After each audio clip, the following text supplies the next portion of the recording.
Muy bien. El tema que corresponde en este día, la segunda clase, es acerca de bacteriófagos. Vamos a dar algunos conceptos al respecto.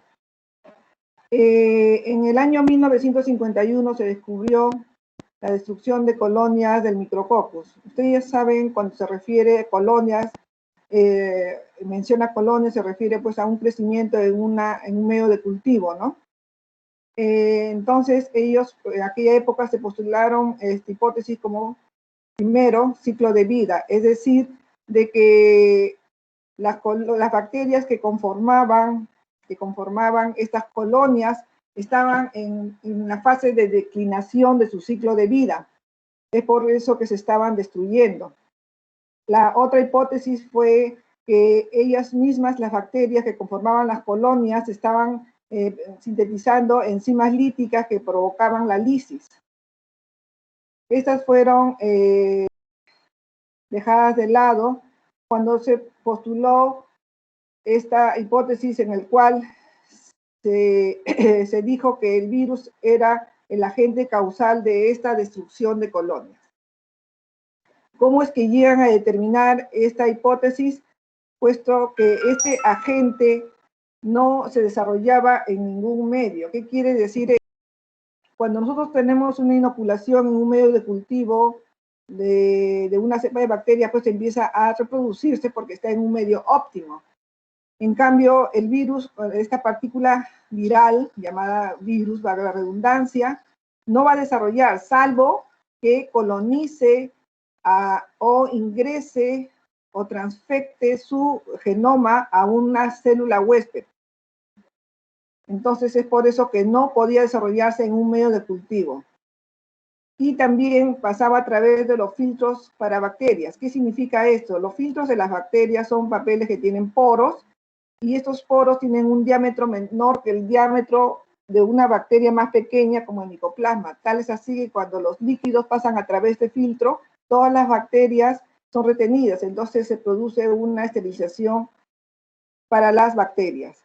Pero este agente pasaba a través de los filtros. Y también se vio que era inactivado a 60, cuando se exponía este agente a 60 grados centígrados por 1 hora. Esto quiere decir que el agente, ustedes saben que la estructura de la partícula viral es proteica, como la cápside. Entonces, una vez que se somete pues a 60 grados centígrados por 1 hora, se desnaturaliza. Entonces, no da lugar para que pueda transfectar su genoma a otra célula o célula huésped y poder replicarse. Una vez que se determinó que el agente causal de la destrucción de las colonias de Micrococcus era una partícula viral, también se vio la manera, se entusiasmaron en aquella época porque trataron de emplear la acción destructiva de los fagos sobre bacterias susceptibles para prevenir y tratar enfermedades. Pero esto pues no se dio porque se desplazó por el uso de los antibióticos en aquella época, hasta la actualidad, más o menos. También podemos decir que gracias a la manipulación, que es manipulable en su estudio, estas partículas virales que infectaban a los virus, llamados bacteriófagos, sirvió como un instrumento para conocer los mecanismos de autorreplicación biológica. Es decir, la genética avanzó enormemente con el estudio de los bacteriófagos. ¿Estamos todos juntos? ¿Alguna pregunta hasta acá? ¿Alguien me puede contestar? Intercambiemos. Un simple no, pregunta. Hola. No, doctora. Muy bien. No, doctora. Muy bien. Acá tenemos un esquema de la estructura del bacteriófago. Entonces, hasta ahorita podemos decir que los bacteriófagos pues, son partículas virales que infectan, transfectando su genoma a las bacterias. Ese es un bacteriófago. Virus que infecta bacterias. Perdón. Esta es la estructura de un bacteriófago. Este es un T4. El T4 se denomina así aquellos virus que van a infectar a algunas especies de la Escherichia coli. Por eso que se le llaman colifagos, y este es uno de ellos, el T4. Los colifagos son T2, 4 y 6. La estructura es así. Por favor, presten atención porque en esto se basa la transfección de su genoma. Como pueden ver, tiene la cabeza, es una cápside en sí, que está compuesta por los capsómeros de proteínas, y estos se ensamblan para formar esta cúpula llamada cápside. En su interior, pues, estabilizan al genoma viral, que en este caso es un ADN. Como pueden ver acá donde está mi cursor, hay un cuello, pero es un cilindro que sigue hasta la placa basal, como determina esta flecha. Perdón. Entonces, el cilindro, placa basal, está rodeada por una estructura helicoidal, como pueden ver acá, que rodea, ¿no? Como una especie de un helicoide. Y acá en la placa basal están insertadas algunas fibras que le llaman fibras de cola. Acá tenemos también un bacteriófago, pero con diferentes estructuras, no presentan esta cola. Y acá les doy las características de la presente estructura. Por ejemplo, este cilindro va a tener una función importante en la transfección del genoma, pues ustedes saben que las bacterias presentan una barrera formidable que es la pared bacteriana. Entonces, ellos necesitan perforar esa pared celular bacteriana, y lo hacen a través de este cilindro. ¿Cómo lo hacen? Cuando hay identificación de determinantes antigénicos de superficie, porque son muy específicos los bacteriófagos, hacen que se produzcan enzimas que van a cambiar la conformación de este helicoide. Entonces se va a reprimir, se va a contraer, inyectando este cilindro central hacia el interior de la célula bacteriana. Esto lo vamos a ver en una fotografía. Pero vamos primero a explicarle cómo es que se transfecta. Entonces, al contraerse este helicoidal, va a empujar este cilindro al interior de la bacteria, y es por ahí donde se va a transfectar, o sea, va a inyectar su genoma, se dice transfectar el genoma al interior de la bacteria, el cual pues se adueña de toda la factoría que tiene la bacteria, ¿no? Todo su material genético para autorreplicarse.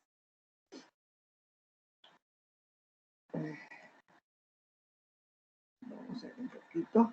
Miren, acá tienen ustedes una microfotografía del colifago T4. Me gustaría enseñarle primero la foto. Acá está. Miren esta fotografía.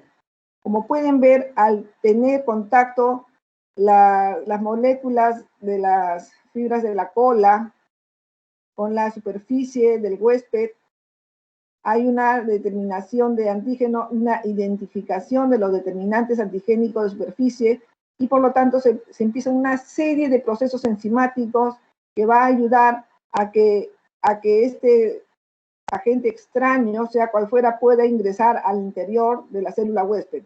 En este caso, los bacteriófagos solamente van a inyectar su genoma. Entonces, una vez que están en contacto, se van a sintetizar enzimas que cambian la conformación molecular de este helicoide, segmento helicoidal, y va a empujar, miren ustedes, hacia el interior del cilindro, y atraviesa la pared bacteriana, y por ahí es donde va a transfectar su genoma. Solamente entra el genoma. Ahora sí. Transfección. Esta es acá. Vamos a empezar la estructura. La estructura de un bacteriófago es rígido como los virus en general. Pequeños icosaédricos son los colifagos T3, T7. Acuérdense que colifagos son aquellos virus que van a transfectar a las Escherichia coli, ¿no? Y como pueden ver, son muy específicos. Hay una simetría helicoidal, los polifagos pares 2, 4 y 6, filamentosos, casi la misma estructura de este fago T pares, pero es más sencillo, es simple la estructura. Los genomas pueden ser moléculas de ADN lineal, pueden ser de forma circular, doble cadena, segmentados o no, y todos tienen los mismos nucleótidos, pero las secuencias terminales difieren en genomas individuales. ¿Qué cosa quiere decir esto? Que algunos nucleótidos se reiteran en los extremos de las moléculas. Por ejemplo, tenemos una secuencia de la A hasta la Z y al final nuevamente se van a insertar algunos nucleótidos repitiéndose, por ejemplo, en este caso A, B y C. Estos están unidos covalentemente y al escindirse al azar, la redundancia evita la pérdida de genes, o sea, evita la pérdida de información genética. Es por eso que tienen esta particularidad de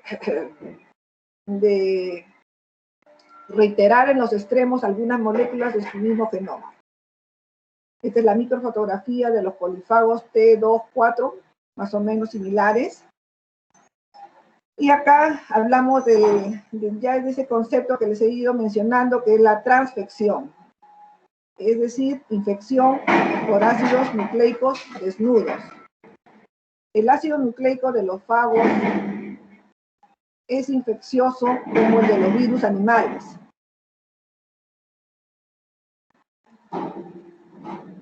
Pero la pared celular de la bacteriana es una barrera más formidable que la membrana de la célula animal. Por tanto, la transfección solo se realiza en los esferoplastos cuando las bacterias son tratadas con calcio, congelamiento y descongelamiento.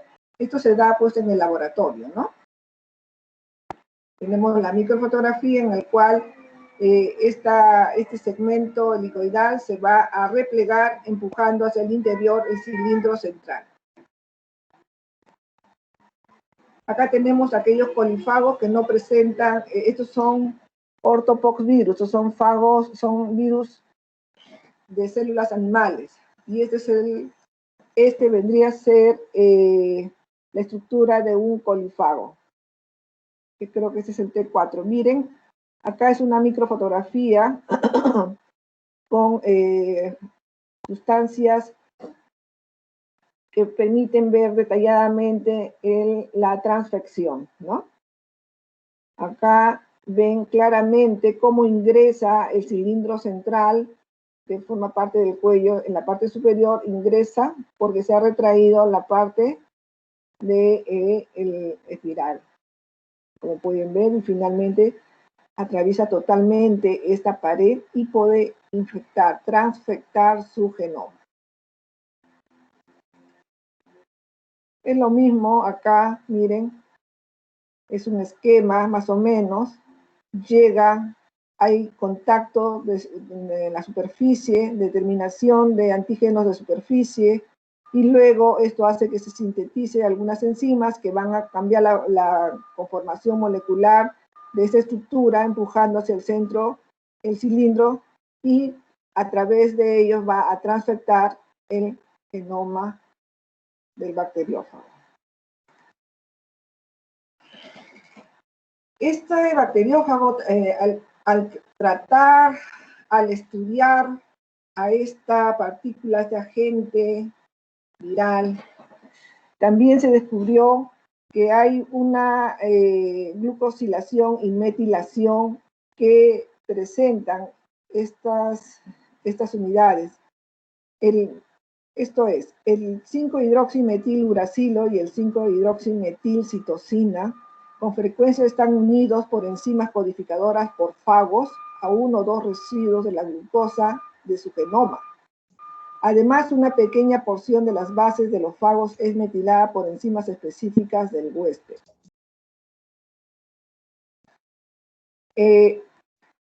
Miren, voy a terminar de leer esto. Estos tipos de sustitución confieren resistencia a la degradación por las endonucleasas de restricción que la bacteria sintetiza para protegerse del ADN extraño. ¿Qué significa todo esto? Que una vez que este genoma ingresa, es reconocido como un agente extraño. Entonces, el huésped, para protegerse, va a producir enzimas de degradación que vendrían a ser las endonucleasas de restricción. Pero el fago va a tener la capacidad de la bacteria huésped sintetice estas sustancias o estos compuestos llamados metilaciones, es el 5-hidroximetiluracilo, 5-hidroximetilcitosina. Entonces, al producir este fenómeno, va a conferirle resistencia contra la endonucleasa. Es increíble la función y todo lo que pudo avanzarse con respecto al estudio en la genética. Entonces, esto es el ciclo de reproducción de un bacteriófago. Acá ocurre, durante el estudio que se hizo con el bacteriófago, pues se descubrió todo esto. ¿Cuál es la facilidad que se tenía con estos? Puesto que los virus que parasitan a células animales tienen un tiempo de incubación, por decirlo así, horas. Mientras que los bacteriófagos, aquellos virus que infectan bacterias, solamente son de minutos, 15 a 20 minutos. Entonces, en poco tiempo podemos tener mayor número de generaciones, y de lo que se necesita, pues, un gran número de generaciones para ver los cambios que se puedan producir en las diferentes manipulaciones genéticas que se hagan. Entonces, acá tenemos una célula, célula huésped. Esto no es núcleo, por si acaso. Este círculo vendría a ser el ADN de la célula huésped. Y acá tenemos al bacteriófago, el agente viral, que va a parasitar, que va a transfectar su genoma. O sea, va a utilizar a la bacteria para producirse. Tenemos el contacto y luego se va a ingresar el conducto o tubo central a través del cual va a transfectarse el genoma viral. Una vez que está dentro, miren, este genoma se va a adueñar de toda la factoría, por decirlo así, de esta célula huésped, haciendo que se reproduzcan los genomas virales, que se reproduzcan las proteínas que van a conformar los capsómeros y que estos finalmente se van a ensamblar formando las cápsides, van a sintetizar, van a hacer que el huésped sintetice las moléculas de las fibras de la cola, de la placa basal, es decir, de toda la estructura, de todas las moléculas que conforman la estructura de este bacteriófago, en especial, el que ha sido transfectado. Y finalmente, existe la lisis, se destruye la célula huésped y de esta manera se libera la nueva progenie viral, para luego ir en busca de otras células específicas a ellos. Pero, miren ustedes acá, este genoma que ha sido transfectado, ¿qué va a suceder? Pueden ver acá, se va a unir al genoma del huésped y va a formar parte del genoma del huésped. Y así se va a reproducir. Esto, pues, dio grandes avances en la significancia de las formaciones o de las enfermedades que causan tumores. Esto se llama el ciclo lisogénico.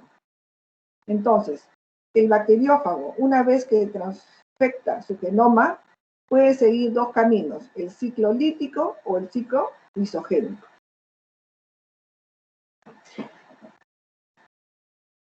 ¿Alguna pregunta acá, por favor?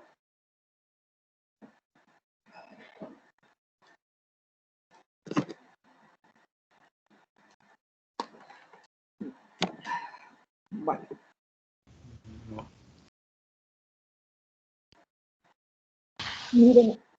Miren ustedes esta microfotografía en los cuales hay una gran cantidad de bacteriófagos tratando de entrar a una sola bacteria. Como pueden ver, la diferencia de tamaños. Acá ustedes tienen que tener en cuenta dos puntos. Cuando ingresa o se transfecta, el genoma viral se rompe, o se abre una entrada en la célula huésped. Pero este genoma lo primero que hace es, con esa maquinaria, esa factoría que tiene la célula huésped, hace que se sintetice inmediatamente y la estructura dañada y se cierre la entrada, evitando la lisis de la bacteria. Y eso es lo que sucede, ¿no? Eso es lo que sucede. Muy bien. Acá tenemos otra microfotografía. Es lo mismo, transfectando, pero podemos ver, se puede tratar de diferentes especies de bacteriófagos. Ojo, eso lo vamos a ver inmediatamente. Estructuras de diferentes bacteriófagos. Muy bien.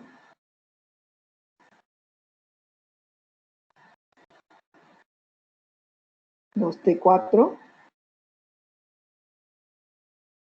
Y acá hay un esquema de es cómo podemos detectar la presencia del agente viral, del bacteriófago. Por eso que hay una práctica que se llama bacteriófago. Y acá podemos ver el ciclo, ¿no? Que presenta, el ciclo de vida. Tenemos en la fase inicial, y antes le llamaban latencia, esta es la fase de embellecimiento, es la fase de mayor productividad. Es decir, todas las moléculas de la partícula viral se están sintetizando para formar la siguiente progenie viral. Luego acá tenemos la conformación, estado ciclo estacionario, etc. Entonces, si nosotros nos dedicamos solamente en esta imagen, es una placa Petri, ¿no? En el cual se ha inoculado bacterias y bacteriófagos específicos. ¿Cuáles son las bacterias específicas? De Escherichia coli, y el bacteriófago específico es el colifago T4. Entonces, ¿cómo es el procedimiento? Nosotros agregamos en la placa Petri estéril a bacteriófago, la bacteria, y es el cloruro de calcio, y homogenizamos, cerrando por supuesto la placa de Petri, homogenizamos dando pequeños giros sobre la mesa de trabajo sin moverlo, y a los 5 minutos nosotros vamos a agregar el agar fundido a una temperatura que soporte nuestro dorso de la mano. Entonces, de esa manera sabemos que va a sobrevivir aquellas partículas o microorganismos, sean bacterias o virus, para evitar su desnaturalización por temperatura. Entonces, como resultado, ¿qué vamos a ver? Cuando están en un medio óptimo, ¿qué sucede? Las bacterias van a crecer, como ven esta opacidad. Toda esta opacidad es el crecimiento en el volumen completo del agar.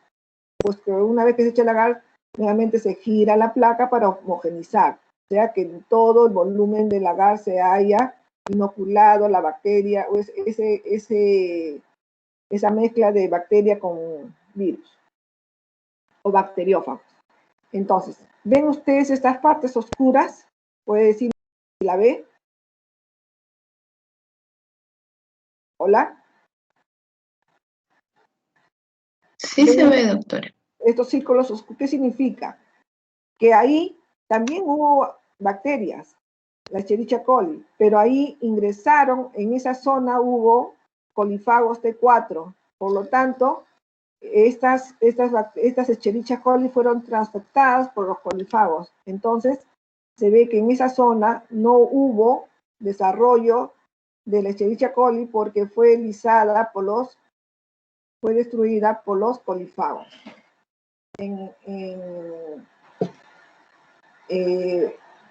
Siguiendo las funciones de reproducción de los colifagos, ¿no?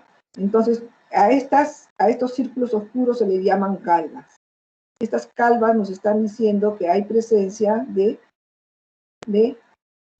¿presencia de qué, chicos? Díganme.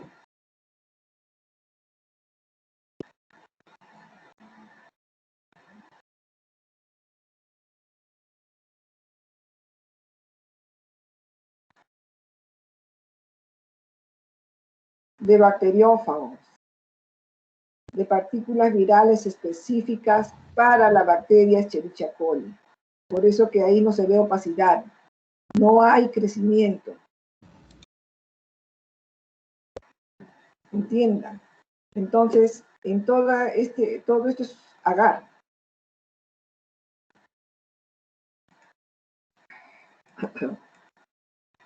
Todo esto, en todo el volumen del agar ha habido desarrollo bacteriano, por eso que se ve opaco.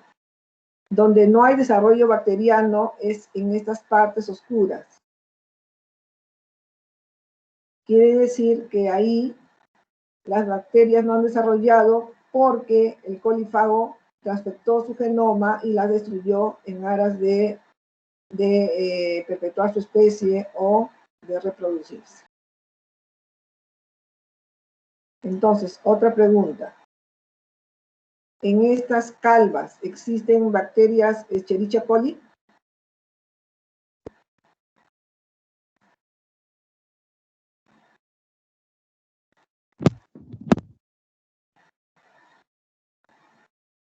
¿Alguien que conteste, por favor?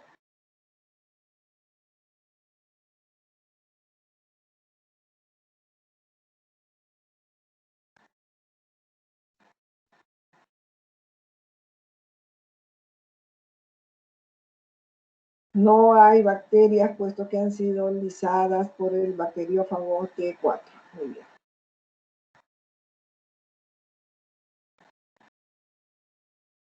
Fisiología de la inyección lítica por fagos.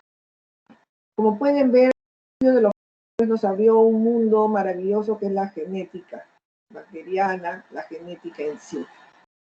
Como los virus animales, algunos bacteriófagos lisan a sus huéspedes, fagos virulentos, y otros integran su genoma al genoma del huésped, fagos temperados o lisógenos. He ahí lo importante, ¿no? Analizando el periodo de latencia entre la infección y la liberación de la nueva progenie viral es de por lo menos 4 horas para el poliovirus, es un virus para células animales, 12 horas para virus de la vacuna y de 13 a 25 minutos para los fagos. Imagínense la gran diferencia de tiempo, ¿no? Con el cual se pueda trabajar para estudios. Muy bien. Ciclo de replicación de los bacteriófagos T4. El bacteriófago T4, ¿qué bacteria infecta? ¿Alguien me puede decir?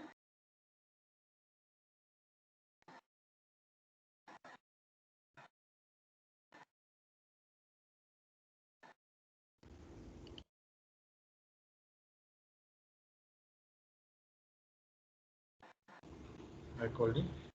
Muy bien, Escherichia coli. Acostúmbrense a decir la palabra completa, porque podríamos hablar de un parásito Entamoeba coli si decimos E. coli. Tengan mucho cuidado, ¿ya? La bacteria Escherichia coli. Muy bien. Se distinguen etapas que son comunes a otros virus bacterianos y eucarióticos. la absorción entre órganos de adherencia de fagos y moléculas receptoras específicas de la superficie bacteriana. Estas moléculas receptoras o determinantes antigénicos son las lipoproteínas, lipopolisacáridos. Cuando decimos pelo nos referimos pues a las moléculas que conforman flagelos, cirros, etc. Las mutaciones en las bacterias destruyen la complementariedad, otorgándoles resistencia. Pero poblaciones de fagos mutantes, porque mutan inmediatamente de espectro, de huésped, y restablecen la complementariedad y crecen en bacterias mutadas. Así de simple. Es por eso que se crea pues la resistencia. Es increíble el análisis del estudio de estos agentes. Nuevamente, acá se ve pues, ¿no? Cuando se transfecta el genoma del bacteriófago, se va a ver, ¿no?, que tenemos en la célula huésped tanto el genoma de la bacteria, cromosoma bacteriano, y el cromosoma del bacteriófago. ¿Están ahí conmigo? Un sí, por favor. Sí, doctora. Ya, acá ya se realizó la transfección, ¿es así? Acá ya está transfectado el genoma del bacteriófago. Entonces, una vez que ya está dentro, se adueña de toda la información genética, de toda la maquinaria, para que pueda sintetizar todas las macromoléculas que conforman la estructura del agente viral, o sea, del bacteriófago. Una vez que ingresa acá, va a seguir dos caminos. Este cromosoma viral, este genoma viral, va a seguir posiblemente un ciclo lítico, en el cual ya les mencioné, va a hacer que la célula huésped le sintetice todas sus macromoléculas que finalmente van a ensamblarse y la parte de liberación, es decir, la liberación de la progenie viral. En el otro ciclo se llama ciclo lisogénico, siempre acuérdense de esa palabrita, ciclo lisogénico. ¿Qué quiere decir? Que el genoma no se va a expresar. Simplemente, ¿qué va a hacer? Se integra en el genoma del huésped. Es lo mismo que sucede en las células eucarióticas. Se integra un genoma quizás con información de desarrollos tumorales, y en cualquier momento ese estado lisogénico se termina y comienza a expresarse ese genoma, y es por eso que en cualquier momento uno empieza a desarrollar estas enfermedades.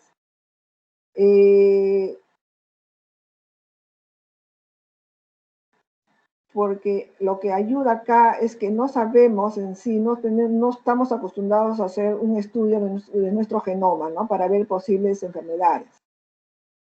Entonces, ciclo lítico, se destruye la célula huésped para liberar la nueva progenie viral. El ciclo lisogénico, el genoma simplemente se mantiene en silencio, por decirlo así, o en estado latente, y se integra al genoma del huésped. Y finalmente, esta célula portadora de este genoma se va a multiplicar, reproducirse normalmente hasta que hasta que algún día se termine el estado lisogénico. Y hay muchas causas por lo cual se termina este estado lisogénico. Muy bien, vamos a seguir. Ciclo de replicación.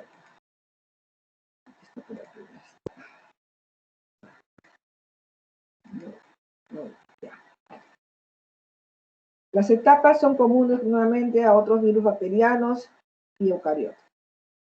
Absorción de órganos de adherencia, o fagos y las moléculas receptoras específicas de la superficie bacteriana. Las mutaciones en las bacterias destruyen la complementariedad, otorgándoles resistencia.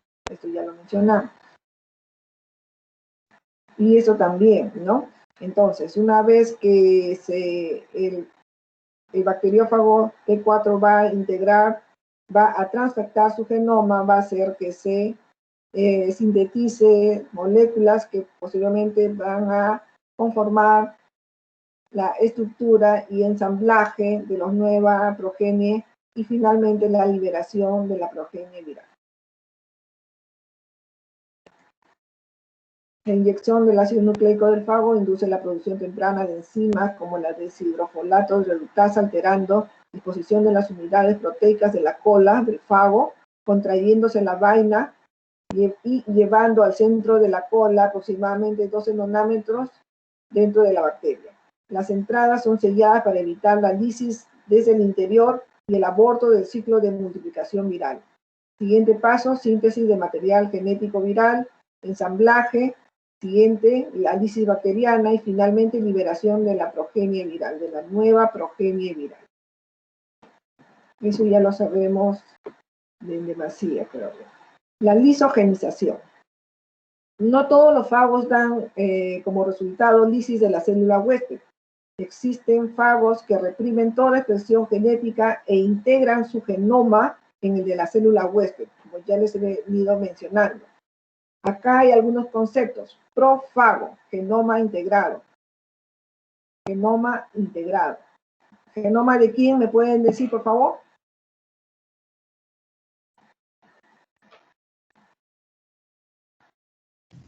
Del bacteriófago. Muy bien. Gracias. Gracias por la intervención. Los fagos lisógenos o temperados son fagos capaces de integrar su genoma. ¿A quiénes se refiere esto, por favor? Los fagos lisógenos o temperados son fagos capaces de integrar sus genomas. ¿Quiénes son capaces de integrar sus genomas? Nuevamente.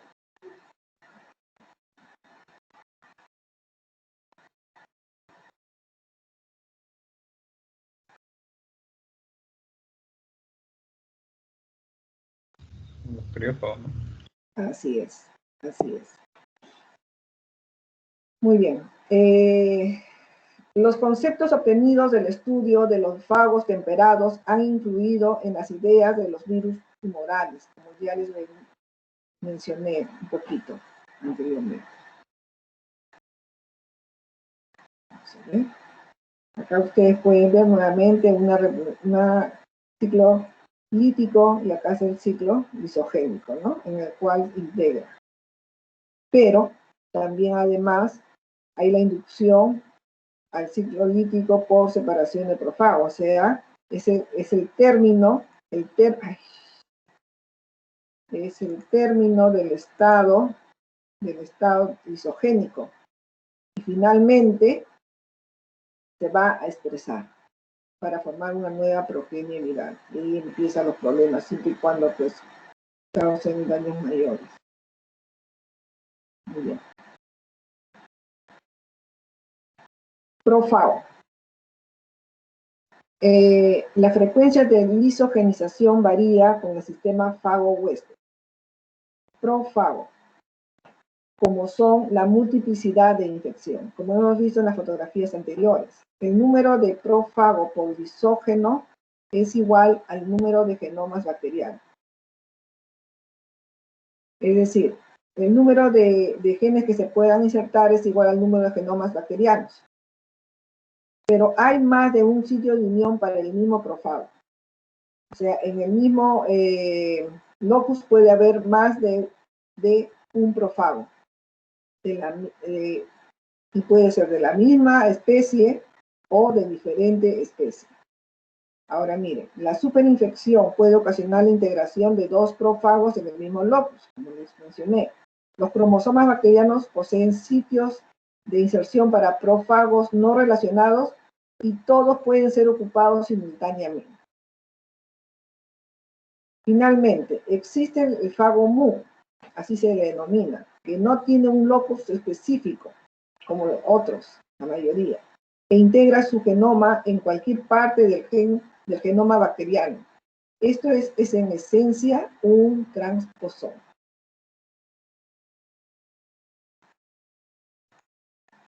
Concepto de inmunidad.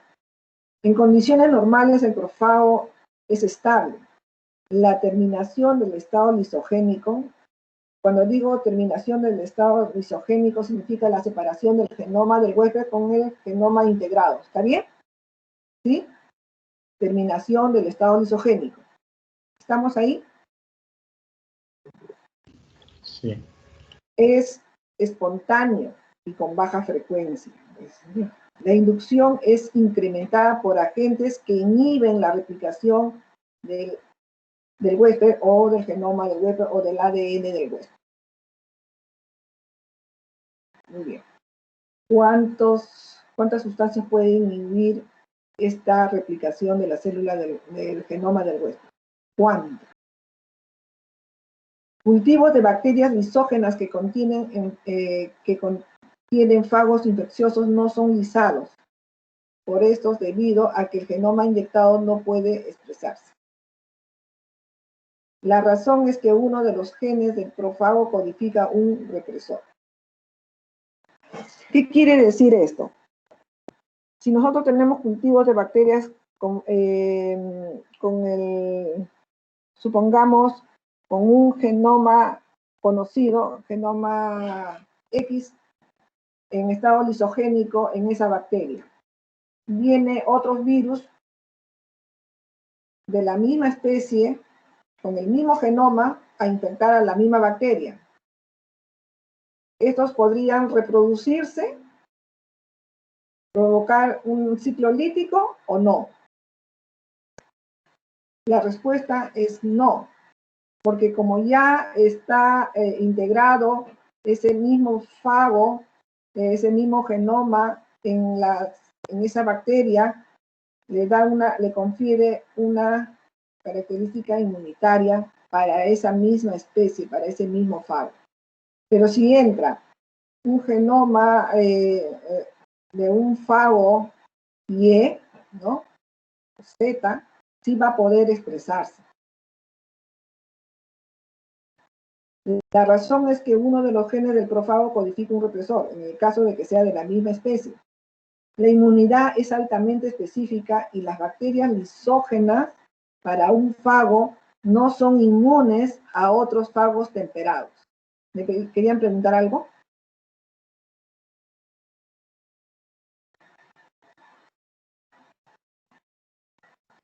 Nuevamente, la inmunidad es altamente específica y las bacterias lisógenas, es decir, las bacterias que presentan integradas en su genoma el genoma X, por decir, de un fago X, no son inmunes a los fagos temperados, a otros fagos temperados.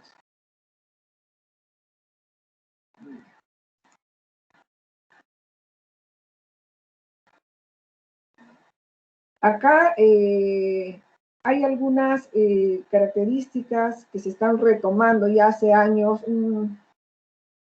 pocos años recién, esta acción de los bacteriófagos de eliminar a las bacterias específicamente, porque tienen una alta especificación, que son muy específicos, valga la redundancia.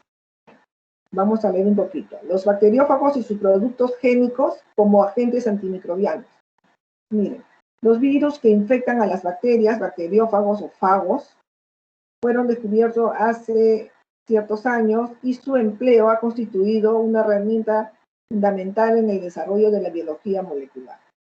Los fagos al principio se vislumbraron como agentes que permitieran combatir las infecciones bacterianas. Este objetivo quedó relegado por el descubrimiento y empleo generalizado de los antibióticos en aquella época. El preocupante y creciente desarrollo de las resistencias bacterianas ha hecho que desde hace unos años se piense de nuevo en los fagos como una alternativa terapéutica al uso de los antimicrobianos actuales.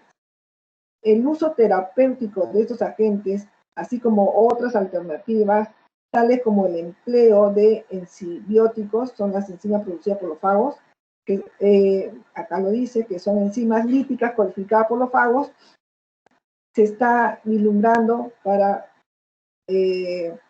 complementar la acción de los antimicrobianos. Nuevamente, enzimas líticas fágicas como antibióticos, bióticos. Ese es el nombre que le están dando. Las enzimas líticas de los fagos se utilizan para destruir la pared bacteriana desde el interior de la célula infectada y así facilitar la liberación de la descendencia fágica. Estas enzimas reciben diferentes denominaciones de acuerdo con el enlace químico que destruyen en la pared del huésped. De esta manera se habla de lisocimas, amidasas, etc. Ahora tenemos algunos experimentos que se han realizado, experimentos llevados a cabo, por ejemplo, en el 93 con plantas transgénicas de patata, que expresaban el gen de la lisosoma del fago T4, demostraron que tales plantas eran resistentes a la infección por una bacteria llamada Erwinia carotovora. Siguiendo un planteamiento análogo, muy recientemente un equipo de científicos de la Universidad de Rockefeller ha utilizado la capacidad bactericida de las enzimas líticas codificadas por los fagos para prevenir y eliminar microorganismos patógenos en ratones colonizados por estreptococos del grupo A y neumococos. En el caso de Streptococcus pyogenes se usó una enzima lítica purificada a partir de un extracto crudo de un lisado de fago. 10 nanogramos de enzima purificada fueron suficientes para esterilizar un cultivo de 107 bacterias en 5 segundos. Y no queda la cosa. Enzimas instiladas, mira, enzimas que han sido puestas, por decirlo así, en la cavidad bucal proporcionaban protección frente a 107 bacterias del grupo A.